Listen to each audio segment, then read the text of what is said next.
আমার খবর। বৃষ্টি থামলেও ক্রমশই জল বাড়ছে নদ নদীগুলিতে। জল ঢুকে পড়েছে বিভিন্ন জায়গায়। আতঙ্কের ছবি চোখে মুখে। বিভিন্ন গ্রাম জলের তলায়। অনেক জায়গায় বাঁধ ভেঙে গ্রামে ঢুকছে নদীর জল। বাঁধ সারায় নয়, কাজে হাত লাগিয়েছেন গ্রামবাসীরা। বৃহস্পতিবার রাত থেকে ক্রমাগত বৃষ্টিপাতের জেরে ভয়াবহ পরিস্থিতির সৃষ্টি হয়েছে লাভপুর ব্লকের বিভিন্ন গ্রামে।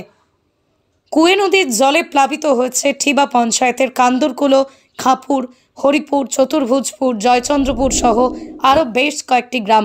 কার্যত এই এলাকার মানুষগুলি জলবন্দী হয়ে পড়েছেন। বিপদ সীমার উপর দিয়ে বইছে নদীর জল। বৃষ্টিপাত আরও বৃদ্ধি পেলে বা হিংলো জলাধার থেকে জল ছাড়া হলে বন্যার পরিস্থিতির সৃষ্টি হবে লাভপুর ব্লকে। শনিবার সকালেই ঠিবা পঞ্চায়েতের খাপুর স্লুইস গেটের কাছে নদী বাঁধে ফাটল ধরেছে। সেই খবর পাওয়ার পরে স্থানীয় প্রশাসন ব্যবস্থা গ্রহণ করা শুরু করেছে, কিন্তু তার মধ্যে একাধিক জায়গায় নদীর বাঁধে ধস দেখা দিচ্ছে, যার ফলে চরম আতঙ্কিত এই সমস্ত এলাকার বাসিন্দারা।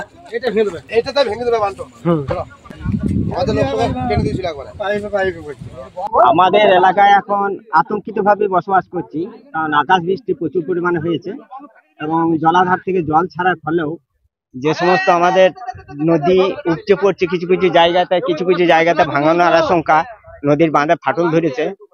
আর কৃষি জমির উপর জল ওঠার ফলে কৃষকদের অত্যন্ত ক্ষতিগ্রস্ত। কারণ হচ্ছে যে চাষ তো প্রায় হয়ে গেছে, যে চাষিরা যে সমস্ত চাষ করেছে তাদের সবটাই ক্ষতি এবছরে। আর বিশেষ করে কয়েকটা গ্রাম তো আমরা বন্যায় প্লাবিত হয়ে গেছে।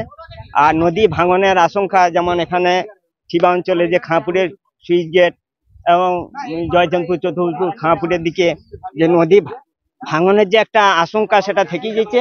তবে গ্রামের মানুষ, অঞ্চল নেতৃত্ব, আমাদের সভাপতি সাইন কাজী এবং আমাদের বিধায়ক রানাদা যথেষ্ট এখানে তৎপরতার সাথে যে কাজ চালিয়ে যাওয়ার নির্দেশ দিয়ে যে কাজ চালানো হয়েছে। এটা বৃষ্টির জল বা ছাড়া জল যেটা এখানে বয়ে যেছে, যেটা বয়ে যাচ্ছে, সেটা নদী কুয়ে নদী আছে। এখন তো নদী বলে কিছু বোঝা যাবে না, এখন তো যা হয়ে গেছে, দুধার বিপদসীমার উপর দিয়ে নদীর বাঁধের উপরে জলটা বইছে। বুঝতে পারছেন যে এখানে যে মতো জলটা উঠেছে বা আর একটু নিচে গেলে সমস্ত উপচে পড়ছে দুধার। অন্যদিকে 51 পীঠের অন্যতম পীঠ বীরভূমের কঙ্কালীতলা। গত পরশু ভারী বৃষ্টিপাতের ফলে কোপাই নদীর জল ফুলে ফেঁপে ওঠে, আর তারই কারণে কঙ্কালীতলা সতীপীঠ জলমগ্ন হয়ে যায়। মন্দিরের উপর দিয়ে বইছে জল। এই মন্দিরে প্রচুর পর্যটক আসেন, পুজো না দিতে পেরে দুঃখ প্রকাশ করছেন সকলেই। অন্যদিকে এই জলমগ্ন হয় কঙ্কালীতলা দেখতে প্রচুর পর্যটক ভিড়ও করছে।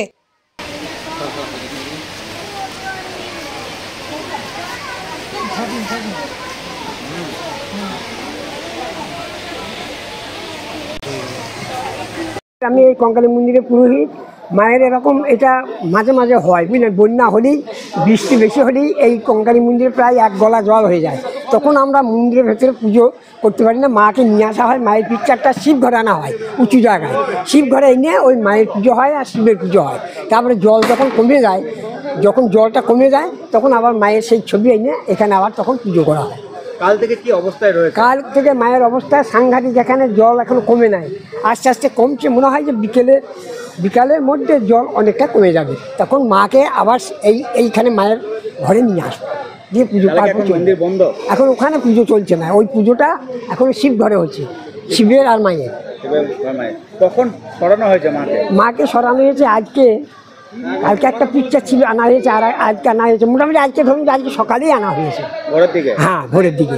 এখন জল বাড়ছে আস্তে আস্তে, যদি বিকাল পর্যন্ত কমে যায়, হ্যাঁ, তাহলে ইয়ে করা হবে। যদি কোনো ভক্ত যদি আমাদের এইটা একটা ব্যবস্থা নেন, এইখান থেকে একটা উঁচু ব্রিজের মতন করে দেন, কি পাহাড়টার মতন করে দেন, হ্যাঁ, উঁচু অবস্থায় মন্দির পর্যন্ত, তাহলে খুব ভালো হয় আর কি। তাহলে পুজো এখন দিচ্ছে না দর্শনার্থীরা? আর দর্শনার্থী পুজো হয়েছে, শিবঘরে পুজো চলছে আমাদের মায়ের। মন্দিরে যেতে পারছি না বন্যার জন্য। অপেক্ষার অবসান, উদ্বোধন হয়ে গিয়েছে স্কলিস গুরুকুল শান্তিনিকেতনের। অত্যাধুনিক পরিষেবা সম্পন্ন এই ইংরেজি মাধ্যম স্কুলে সিবিএসসি কারিকুলাম মেনে তৈরি হয়েছে পাঠ্যক্রম। চলতি শিক্ষাবর্ষ থেকেই শুরু হয়েছে ক্লাসও। প্রি নার্সারি থেকে ক্লাস 11 পর্যন্ত ভর্তির ফর্ম পাওয়া যাচ্ছে স্কুল থেকেই। ঠিকানা গোয়ালপাড়া তালতর রোড, শান্তিনিকেতন। বিস্তারিত জানতে যোগাযোগ করুন 9609039000 এই নম্বরে। দেখতে চোখ রাখুন আমাদের ফেসবুক ও ইউটিউব চ্যানেলে।